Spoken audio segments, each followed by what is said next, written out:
The seventh Sunday in Ordinary Time, Year C, February 23rd, 2025. In today's first reading, David mirrors God's goodness, mercy, and kindness in sparing King Saul's life, which for some might appear to be a reasonable opportunity to do away with opponent King Saul. Surprisingly, that's not what David did. Even at the urging of one of his lieutenants, Abishai, given the same circumstances, it's likely a few would have done as David did. And in hindsight, he became an example for taking the higher order in today's reading. There is much to learn from this simple encounter with the accounts of David and that of Saul. It shows that one does not have to use force because it is in your power to do so, or in a place to exercise extraordinary control and management.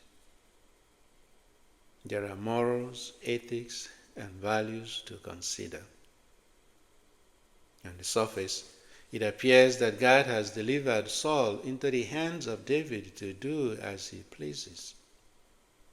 According to Abishai, God has given you your enemy into your hand this day. Now, therefore, let me pin him to the earth with one stroke of the spear, and I will not strike him twice. But David knows better than to listen to Abishai in the heat of the moment.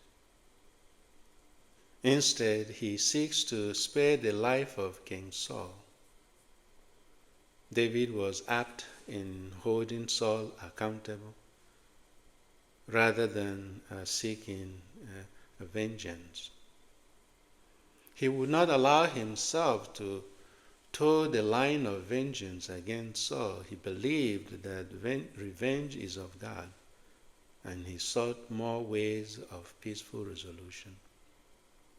What David did was honorable. However, it does not suggest that anyone put themselves in harm's way, allow themselves to be mistreated, walk over, or remain in an abusive relationship. Proper measures need to be taken to stop the unhealthy relationship. Some people find it difficult to forgive and are bent on revenge. In Luke's Sermon on the Plain, Jesus advocates radical love towards everyone. That's what makes a huge difference. Jesus led by example. He forgave those who crucified him. In the second reading, St. Paul speaks of the spiritual and earthly. One not touched by God's transformative nature is bound by the limitations set by a fallen humanity. On the other hand, one born anew will likely possess a godly character imbued by the transformation and grace that comes from abiding with divine initiatives. Meanwhile, in the Gospel, Jesus dishes out these divine initiatives from his Sermon on the Plain. How we can all live in peace, harmony, and solidarity with each other. His message is of love, truth, forgiveness, and justice. Usually it is our human instinct to be impulsive and reactional, as Abishai wanted David to be. But David knows better than to act that way. Instead, he would not allow his lower self to get the upper hand in his life and ruin his relationship with God.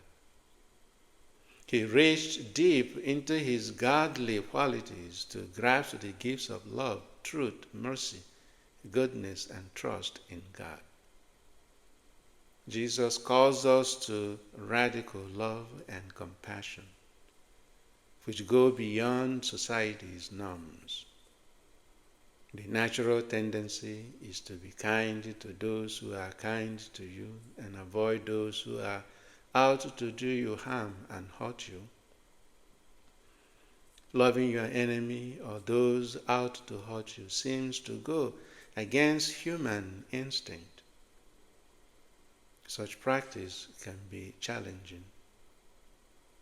But Jesus' ways bring peace, calm, and de-escalate grievances and hurts. They seek to restore and change opposing groups and individuals from within and reconcile them. It is easy to enter conflict with someone and out for fight. One who refuses to engage in such unruly behavior slows aggression and further retaliatory gestures. Proper measure needs to be taken to stop the unhealthy relationship in abusive situations. Some people find it difficult to forgive and are out for revenge, but Jesus advocates radical love towards all. That's what makes a huge difference. And Jesus lives by example. He forgave those that crucified him. He gave us the gospel of love, the parable of the prodigal son and the good Samaritan. Those parables are situations that warrant tit for tat, but were reversed with unconditional love. At some point, someone chooses to break the cycle of violence and hate with compassion and love. This is what Jesus calls us to become, a reflection of his love, mercy, truth, and justice. Especially, we are to embody the golden rule to do unto others what you would have them do to you, or rather, do not do to others what you would not have them do to you. And today I'm going to speak on the annual Catholic Appeal, ACA, and our theme is Hope Does Not Disappoint. Inspired by Romans 5:5, which reminds us that God's love has been poured into our hearts through the Holy Spirit.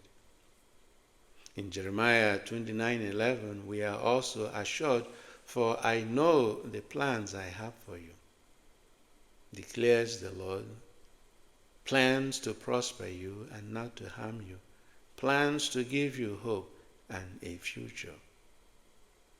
These scriptures remind us that our hope in God is never in vain. As this parish is an integral part of your daily life, you support it in many ways. You attend Mass and participate in the ministries we carry out. You offer financial support through our offertory collections. And you pray for the church and your fellow parishioners. As a Catholic, you support more than your parish, the diocese and the universal church. And Bishop Hine has said, ACA is the diocese what the offertory is to your parish. Without your participation and support, so many ministries would not be possible. The diocese's mission is to make disciples to help continue the Catholic faith for future generations. Ministries that benefit from the ACA collections here in our parish and around our pastorate, marriage prep camp Gray, Go Make Disciples, Totus Tools, Men's Health Program, Divorce Support Ministry, Mobile Food Pantry, working with moms in need. Our parish benefits from the dividends of the ACA through the diocesan staff in our liturgical formation to our catechists and religious formations, the Go Make Disciples initiatives, Totus Tools, Rural Life Ministry, and mobile food pantry, of which our parish is an outpost for Catholic charity. Please make sure to read the campaign information you received along with today's bulletin and prayerfully reflect on the generosity of God in your lives and decide upon a suitable gift to reflect an appreciation for God's blessings. Prayerfully reflect on the amount of the pledge. It should represent a gift given in gratitude for the gift that God has given you and continues to give to you. Thanks for being generous today towards this year's annual Catholic appeal. As a reminder, our new impure pledge will be following 2 weekends. Thank you. Have a blessed week.